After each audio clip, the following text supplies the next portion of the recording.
Hello good morning guys, કેમ છો તમે બધા? આઈ હોપ તમે બધા ઠીક હશો. અમે આજે ફરીથી નીકળી ગયા છીએ. આજે અમે લોકો જઈ રહ્યા છીએ અમારી રેસ્ટોરન્ટ માટે એક એસી લેવાનું છે.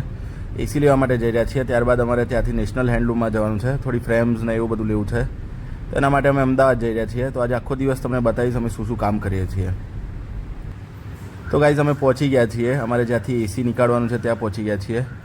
એકચ્યુઅલી એસી કાઢવા માટે બે ભાઈને અમે બોલાવ્યા છે. આ એસીનું એમનું કામ ચાલુ છે. તમે જોઈ શકો છો આ એસી જે અમને બહુ સસ્તામાં સારી રીતે મળી ગયું છે. મિત્સુબિશીનું એસી છે ગાઈઝ. તો અમે લોકો એને નીકાળીએ છીએ. ત્યાંથી અહીંયાથી ગાડીમાં મૂકીશું. ગાડીમાંથી પછી અમારા શોપ પર લઈ જઈશું. ત્યાં અમારે રેસ્ટોરન્ટમાં ફિટ કરવાનું છે. હા, તમે જોઈ શકો છો એક આઉટડોર અમારું નીકળી ગયું છે. હવે બસ ઇન્ડોર નીકાળવાનું કામ ચાલી રહ્યું છે. ત્યાંથી ઇન્ડોર નીકળી જાય તો અમે એને ગાડીમાં મૂકીને પછી ગાંધીનગર લઈ જઈશું. અમારી રેસ્ટોરન્ટમાં ફિટ કરી દઈશું. બસ થોડી વાર લાગશે, લગભગ હાફ એન અવર જેવું કામ છે.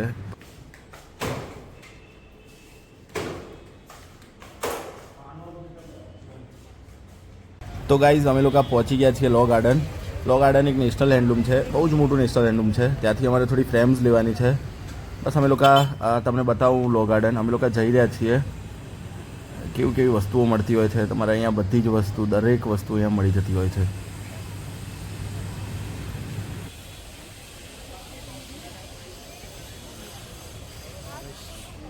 તો ગાઈઝ અમે લોકો પહોંચી ગયા છીએ નેશનલ હેન્ડલૂમ, જ્યાં અમારે ફ્રેમ્સ લેવાની છે.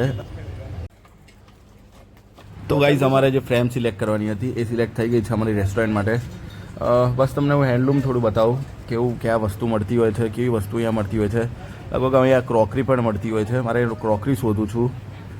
બસ અમારી ફ્રેમ હવે જઈ રહી છે બિલિંગ માટે. અહીંયા જુઓ, તમને હું બધી વસ્તુઓ બતાવું. અહીંયા નાસ્તાથી લઈને દરેક વસ્તુ અહીંયા મળતી હોય છે. તમારે નેશનલ હેન્ડલૂમ મતલબ હાથથી બનાવેલી વસ્તુ બી બહુ બધી બનતી હોય છે. તમારા ઘરના ડેકોરેશન માટેની બી વસ્તુ મળતી હોય છે. ફ્રેમ્સ છે, મૂર્તિ છે, કોઈ પણ વસ્તુ તમને અહીંયા મળી જતી. આ ક્રોકરી હું જે લેવા માટે આવ્યો છું ખાસ, ક્રોકરી પણ અમને અહીંયાથી શાયદ મળી શકે છે. અમારે ચમચીથી લઈને ડીશીસ, બાઉલ્સ, બધે જે પણ વસ્તુ અમને જોઈતી હતી એ બધી જ વસ્તુ અહીંયા અવેલેબલ છે. એક સિલેક્શન કરવાનું છે. સિલેક્ટ થાય એના પછી ભાવને બધું મતલબ નક્કી કરીશું ને પછી લઈશું. જો નહીં પોસાય તો પછી ફરીથી એક ધક્કો થશે માણેક ચોકમાં, જ્યાં એક મોટું ગોડાઉન છે આ સ્પેશિયલ ક્રોકરી માટેનું. તો એના માટે અમારે ત્યાં જવાનું થશે. તમે વસ્તુઓ જોઈ શકો છો, કાંઈ કપ્સ લઈને તમારા ઘરના તોરણ પણ અહીંયા મળે છે. ઘરના ડેકોરેશનની દરેક વસ્તુ, મોબાઈલ્સના કવર પણ અહીંયા બહુ જ મસ્ત મસ્ત મળતા હોય છે. મેં અને મારા ફ્રેન્ડ્સે તો 2 કવર લીધા છે અહીંયાથી ગાઈઝ. તમે જોઈ શકો છો ટેડી પણ અહીંયા મળતું હોય છે. હાથથી બનાવેલી બેગ્સ પણ અહીંયા બહુ જ મસ્ત મળે છે. બહુ જ સરસ કવર પણ છે ગાઈઝ. અહીંયાથી ડીશીસ, ક્રોકરીસ, કોઈ પણ વસ્તુ અમારે જે પણ જે જોઈએ છે એ બધી જ અવેલેબલ છે. એકવાર બેસીને સિલેક્ટ કરી લઈશું. બસ અમારી બે ફ્રેમ્સ જે છે બિલિંગમાં આવી ગઈ છે. બધા બિલિંગ એનું ચાલુ છે. બિલિંગ પતી જાય એના પછી અમે થોડું એનું બબલ રેપ કરાવી દઈશું, જેનાથી ફ્રેમ તૂટે નહીં. પછી અમે ત્યાંથી નીકળી જઈશું.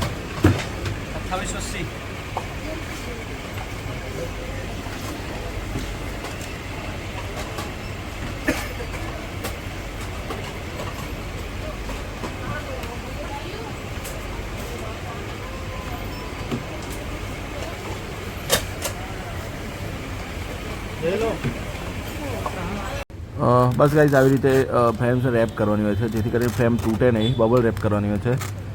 તો ગાઈઝ આ નેશનલ હેન્ડલૂમ છે એની બાજુમાં છે ને મને એક જગ્યા યાદ છે, જ્યાં 2 અંકલ ભેગા થઈને બહુ જ બધા મંકીસ, બહુ જ બધા વાંદરાઓને જમાડતા હોય છે. હું તમને ત્યાં લઈ જાઉં, એક વિડીયો બતાવું.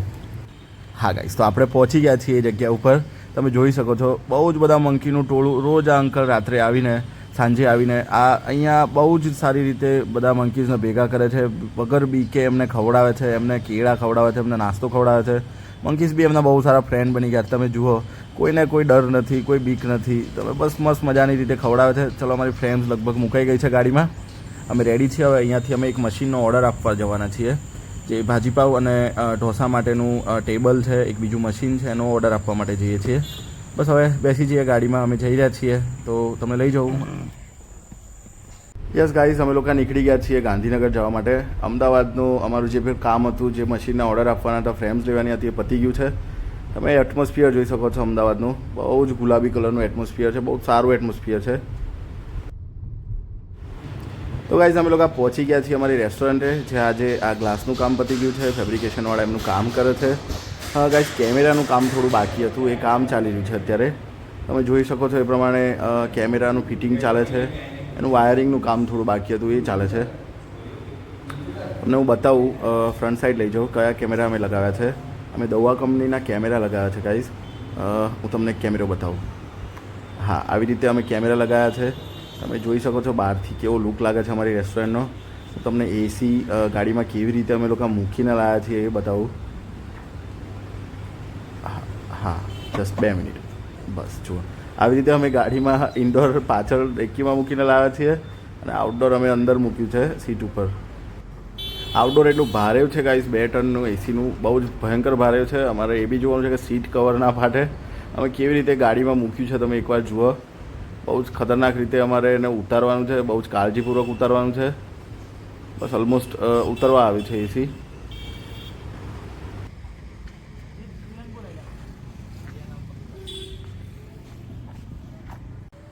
યસ, ઓલમોસ્ટ બધું જ કામ પતી ગયું છે આજનું. હવે મળીશું આવતીકાલના વ્લોગમાં.